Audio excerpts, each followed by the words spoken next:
What if one of the foods you've been told to be cautious about as you got older isn't quite as simple as you've been led to believe?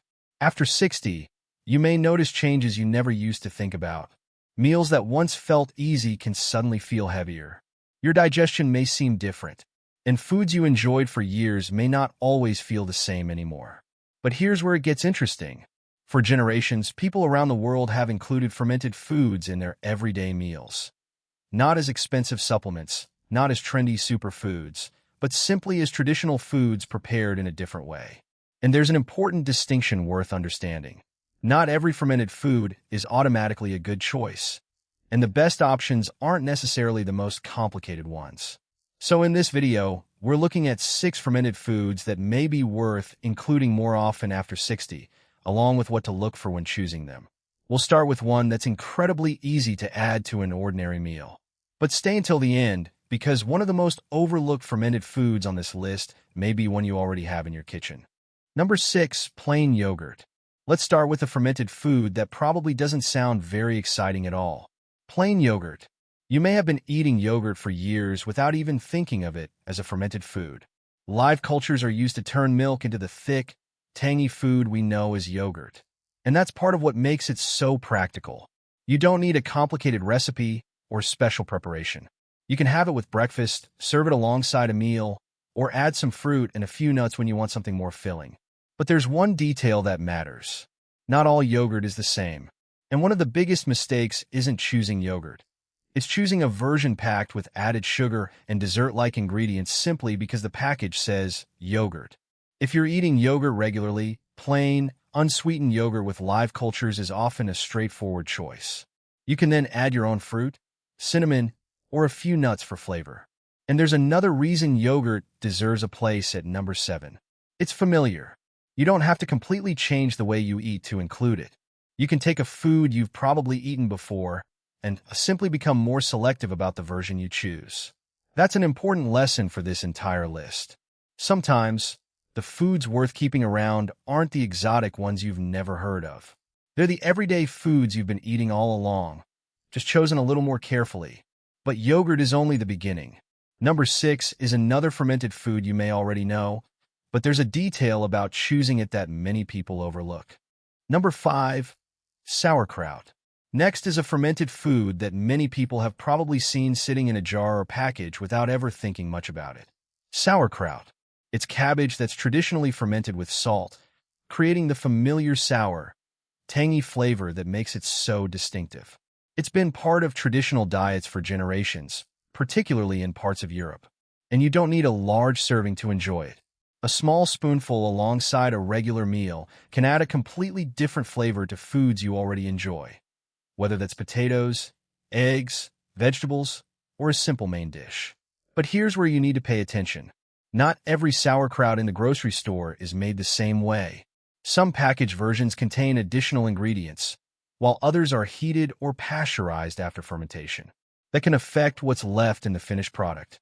So if you're specifically looking for traditionally fermented sauerkraut with live cultures, check the label carefully.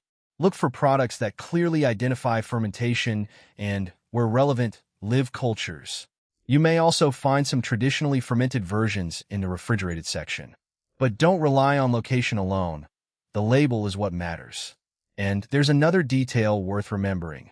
Sauerkraut can be quite salty. If you've been advised to limit sodium, check the nutrition label and pay attention to your portion. The bigger lesson here isn't just about sauerkraut. It's this. Don't assume that because something says fermented on the package, every version is the same. Sometimes, the difference is hiding in the small print. And if sauerkraut sounds a little too strong for your taste, don't worry. The next fermented food is much easier to drink, and many people find it surprisingly simple to add to an everyday routine. Number 4, kefir. If you like yogurt but wish there were an easier way to enjoy a fermented dairy food, the next one might be worth knowing. Kefir. Kefir is a fermented milk drink with a slightly tangy taste and a thinner texture than yogurt. It's made by fermenting milk with kefir cultures, creating a drink that's quite different from ordinary milk. And for someone who's never tried it, there's no need to make it complicated. Start with a small serving alongside breakfast or a meal. You can also blend it with fruit for a quick smoothie or use it in other everyday foods.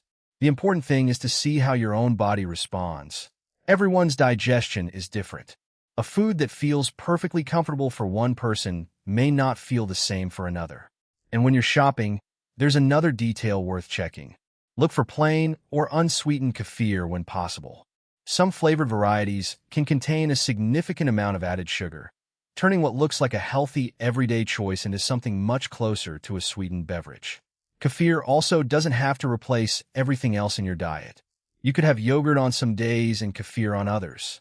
Or blend kefir with fruit when you want something refreshing instead of reaching for a sugary drink. The goal isn't to completely transform your diet overnight.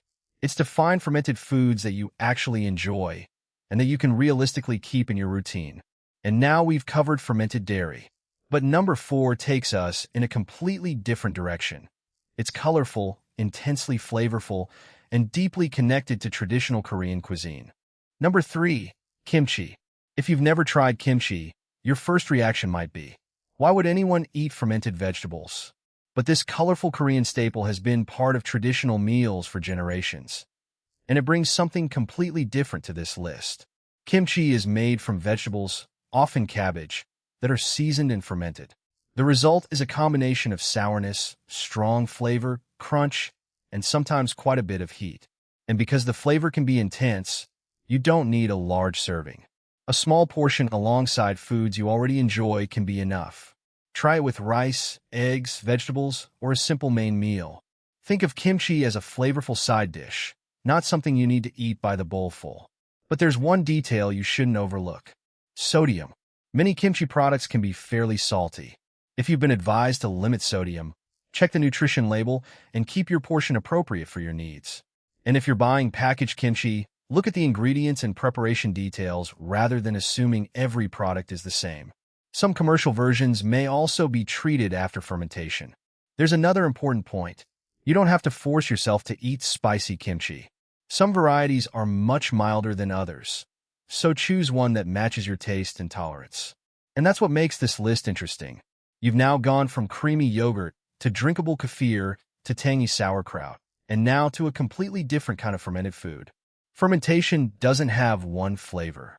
It can be creamy, sour, refreshing, crunchy, or spicy. And if kimchi sounds a little too intense for you, don't worry. Number 3 is much gentler in flavor, and you may already have it sitting in your kitchen without realizing how useful it can be. Number 2, miso. You don't need a bowl full of fermented food to add something interesting to your meal. Sometimes, one small spoonful is enough. That's where miso comes in. Miso is a traditional Japanese fermented paste, commonly made with soybeans and sometimes other grains. It has a rich, savory flavor that can make a simple meal taste much more satisfying.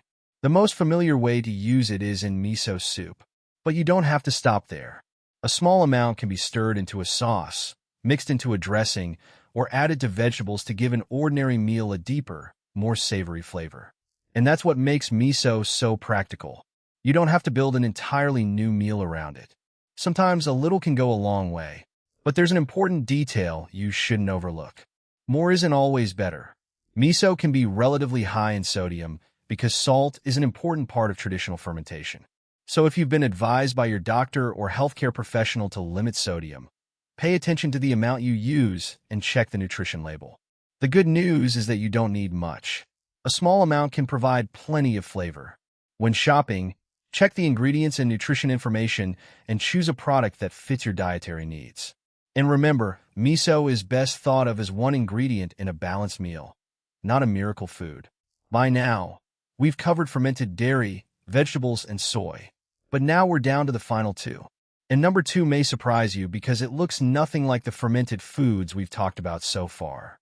It's also something you can prepare in your own kitchen with surprisingly little effort. Number 1, tempeh. If you think fermented foods are mostly soft, sour, or spoonable, number 2 may change your mind. It's tempeh. Tempeh is made from fermented soybeans that are pressed into a firm cake.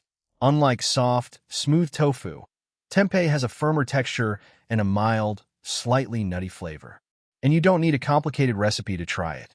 You can slice it and cook it in a pan, bake it, or add it to vegetables, bowls, stir-fries, or sandwiches. What makes tempeh interesting is that it gives you another way to build a meal around a relatively simple, minimally processed food. You don't have to replace meat completely. You don't have to change your entire diet. It's simply another option. And that's an important theme running through this entire list. Finding foods that fit naturally into the way you already eat.